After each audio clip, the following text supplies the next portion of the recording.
cette lutte pour le mal-logement, ce combat, c'est celle d'une vie.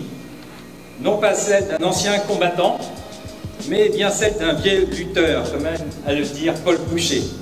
Nous ouvrirons l'année 2013 de la campagne logement en lui donnant finalement la parole. Voilà. Puisque tu as avancé dans la vie en âge, que je n'aime pas être qualifié d'ancien combattant, je préfère le terme vieux lutteur.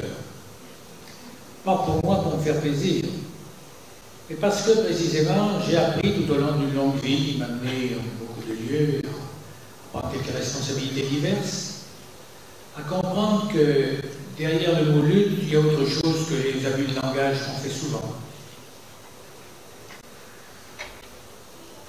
On n'acquiert pas des résultats aussi importants que ceux qu'il faut acquérir dans un domaine comme le mal-logement uniquement par des textes. Et les textes eux-mêmes, il faut déjà des combats politiques ou civiques, en tout cas pour les avoir.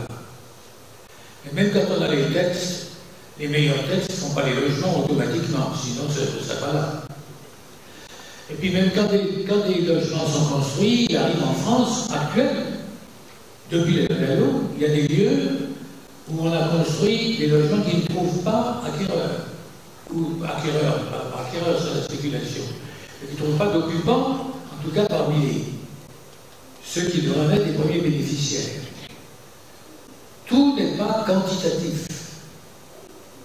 La bataille essentielle à l'heure actuelle derrière la bataille contre le mal-logement, c'est vraiment une bataille pour ce qui est la qualité même d'une société, et en tout cas d'une société démocratique, terme dont on abuse un peu parfois.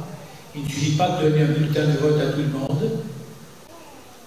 Les plus pauvres ont théoriquement droit à leur bulletin de vote. S'ils n'ont pas de toit, peut-on dire que l'on est dans un état de droit? Peut-on dire que la démocratie satisfait à ses exigences les plus élémentaires? Évidemment non. Donc, la campagne pour le logement est tout autre chose qu'une simple campagne contre l'indifférence et la résignation, ce qui serait déjà beaucoup.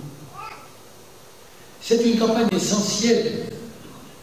C'est une campagne absolument essentielle parce que, comme on vient de le dire, il est évident que c'est le test même d'une société que de savoir comment elle répond à la demande de logement.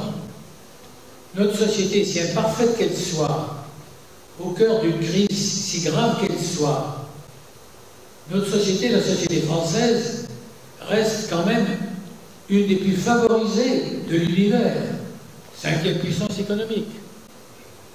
Comment admettre qu'on ne puisse pas donner un habitat à tous les ressortissants d'un pays comme celui-ci?